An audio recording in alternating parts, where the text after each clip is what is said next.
President, Conference, my name is Latifa Abouchakra. I'm a first-time delegate and a first-time speaker. Thank you. I'm representing the Ealing Division in London, and I begin my address in the name of the Most High. Assalamu alaikum. Alaikum salam. When certain politicians and the media use the term muscular liberalism, that's just another word for racism and Islamophobia. This stance on Islam has led them into primary schools to ascertain why young girls wear the hijab, as it could be interpreted as a sexualization of these young girls. I say shame on Ofsted for victimizing young girls, for choosing to wear religious articles of clothing. There is no such measure made for other religions or other articles of religious wear.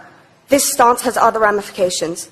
It signals to the British public and emboldens groups such as EDL, BNP and other fascist and racist groups that women are oppressed by Islam, are made insubordinate to the men that supposedly force them to wear it, and that it is the job of the British state to liberate us. We reject this imperialistic saviour thinking.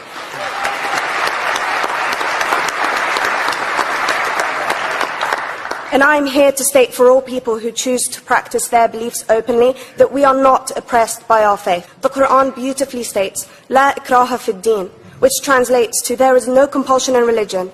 My faith has given me the right to choose 1,400 years before the Universal Declaration of Human Rights told me I could. A fun fact for you, conference. My dad didn't want me to wear the hijab. I chose to. Those of faith, thank you. Those of faith should have the right to choose to wear their articles of faith. Sikhs wearing the turban, Jews wearing the kippah, or Christians wearing the crucifix. Practicing my right to freedom of expression through the hijab empowers me and other women like me to know that we are able to make decisions for ourselves. Through the hijab, women like me feel empowered to overcome the social expectations of sexualization that is relevant and has currently resulted in many cases of anxiety and worse. I can speak for myself and others like me. At school, I was able to focus more on the thoughts that were running through my mind than how good I looked to the world.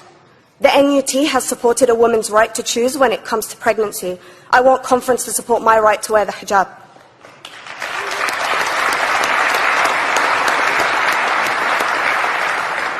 How I choose to practice my faith is clearly displayed for all to see. This makes me the target of hate crime. The level of racist attacks on Muslim women is disproportionate to any other oppressed group in British society because we are an easy target.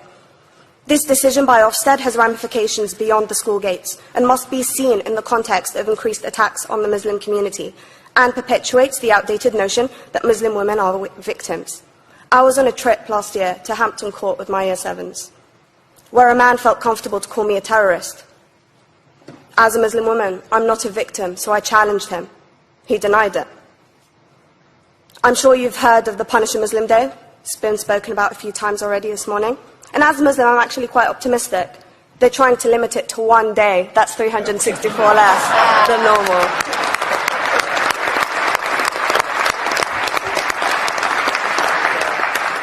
But let's be clear, conference. Islamophobia and other forms of racism affects non-Muslims too. If we don't challenge this stance as a collective, we may turn into a society like France, where women are forced by the law to choose between their faith and their education, their faith and their right to work in the public sector, their faith and their right to enjoy a day out by the seaside with their families. I want to end by stating that I came to this country as an 8-year-old refugee. We are Palestinians, forced out of our land in 1948. We lived in third world conditions, similar to those in Calais for 60 years. Here, I received the support I needed to study law at university and become a secondary school citizenship and PSHE teacher and a school rep. An injury to one is an injury to all, and I want to thank the Union for its stance on all oppressed groups, in particular mine, Palestine. Thank you, Conference. Thank you, Latifa.